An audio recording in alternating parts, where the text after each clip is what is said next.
So yung mga bikers, update muna tayo sa ating bahay ngayon dito sa sa Mindoro, no.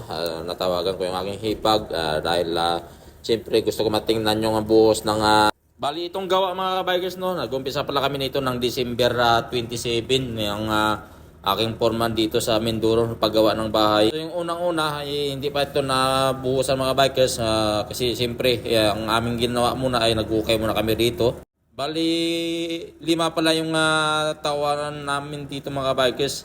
Yung isang foreman, 2 skilled at saka 2 labor, pang-anim ako. Bali, ako ang isa din ako sa ng paggawa ng bahay diyan mga bikers, no. Siyempre, di naman tayo nasabi nila na tayo ang may-ari, tayo hindi gagawa. Ay gagawa din tayo ng ng bahay mga bikers para maka-minus tayo ng ating sa labor mga bikers. Kita nyo mga bikers, nakabuhos na tayo. Bali, ang nabuhosan natin palang poste dito mga bikers ay 5 poste, no? At saka na rin tayo ng buhos na rin tayo ng beam dito. Yan, kita nyo. Pero hanggang lang to, pinaputol ko muna dahil kurang budget. Siguro son, pagka mayroon na tayong budget ulit, patuloy-tuloy natin to para tuloy-tuloy na yung ng ating bahay kubo dito sa Mindoro mga bikers. Siyempre, kung hindi tungkol sa kay Madam Mapagtis, hindi ito matayo itong bahay kubo mga bikers. Ito pala yung ating sukat mga bikers, no? Yung bahay na to ay mayroon tayong 10 meters by 6 meters mga bikers. Ang pahaba ito sa may kalsada, ito ang 10 meters. Yan, simula dito hanggang do sa dulo ay 10 meters mga bikers. Ito pala pakuha ko to sa aking hipag sa kay shoutout para sa kay Angeline yan. Ang nag-video nito, siya ang kumuha nito ng video mga bikers. Dahil gusto ko makita yung kabuuan ng bahay, pero sa sunod pagka once na i-update ko kayo para makita niyo tong pag tuloy-tuloy na. Ito yung ating bahay kubo dito sa Mindoro. Kita niyo, may ang ganda na ng poste niya mga bikers, oh. Ayan, bali ito ito yung kwarto dito, itong putol na tong na to, yung beam na to. Dito yung kwarto sa baba mga bikers. Mayroon pa itong taas mga bikers. Bali may plano na ito pala nagpagawa ako kay sa aking dito sa Saudi mga biker kay Sir Nuli yon shout out pala sa kay Sir Nuli sa paggawa ng plano nitong bahay na to dahil siyempre ito pala yung bakal mga bikers, hindi pa ito nabuhusan dahil siyempre kulang ng budget nga. Yung sinasabi ko sa inyo, kulang ng budget, kailangan pa natin na mag-ipon ulit para mayroon na tayo tuloy-tuloy na natin ito pagka once na mayroon na tayong ipon ulit sa ating dito sa ating bahay kubo. Ito pala bago kami umuwi ng mga bikers sa Manila nung December 30 umuwi kami. So natingga ito ng ilang araw. So, noong January 2 mga bikers ay pinaumpisa natin ulit yung kasi siyempre sila yung doon sa dulo. Pinabuhusan na rin natin yung poste mga bikers sa dulo. Bali ito pala mga bikers, yung poste nito ay bali 12 pala ito mga bikers, no, yung poste ng ating bahay kubo.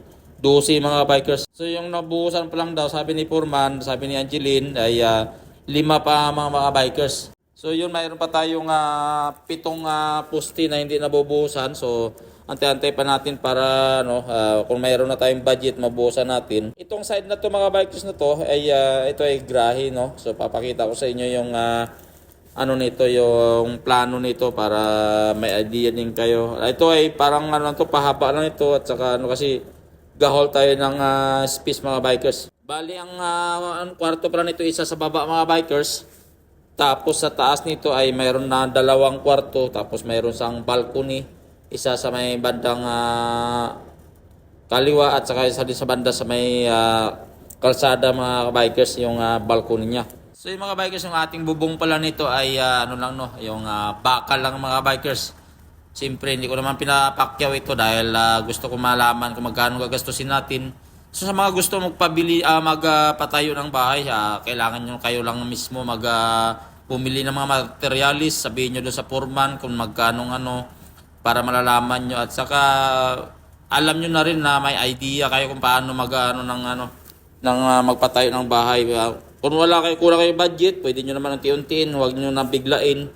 Tulad nito mga bikers, nag-umpisa talaga ako nito ng patayo dahil gusto ko malaman bago ako bumalik ng ibang bansa. Ito ay pinangumpisahan ko para mayroon akong makitang resulta sa ating pagbalik ibang bansa mga bikers. Ito, napakagandang lugar yan dito mga bikers. Napakatigas din yung lupa dito dahil tinatawag nilang gasang daw dito sa Mindoro. Kaya ito ay titulado na rin to. Kaya pinatayuan ko ito ng bahay kubo mga bikers.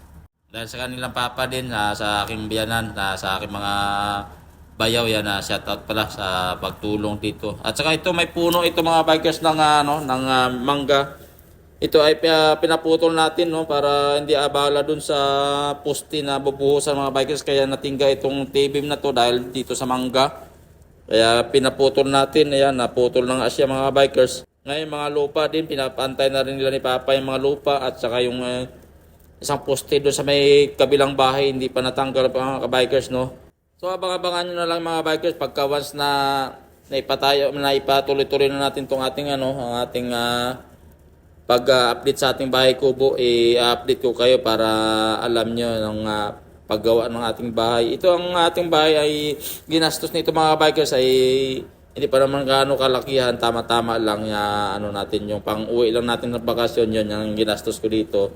Hindi ko sabihin na kung magkano pinakagastos ko dito mga bikers, siyempre para may idea na rin kayo, para at least kung mayroon kayong 100,000, pwede nyo na umpisahan yan pag ng bahay nyo. Huwag nyo nang biglayin kung kulang mo lang kayo ng budget. Ganito lang gagawin nyo muna pa, unti-unti lang, katulad nito, di ba? Ako, yun, pinaunti-unti ko lang to para mayroon akong makita pag uwi ko. Mayroon akong titirahan pag uwi mga bikers, bakasyonan, pag galing sa ibang bansa. Ito, tulad nito Kung simpleng trabahador lang din mga bikers, hindi naman akong mayaman, sabi nila basta mayroon ka ng paunti-unti lang, ayun, maumpisa na ito. Kita nyo naman yung beam na to mga bikers, solid, di ba? Sa mga gustong magpatayo ng bahay dyan umpisa lang muna kayo sa maliit, wag nyo na kayo umpisa sa mga bikers hanggang dito natin video, bye bye.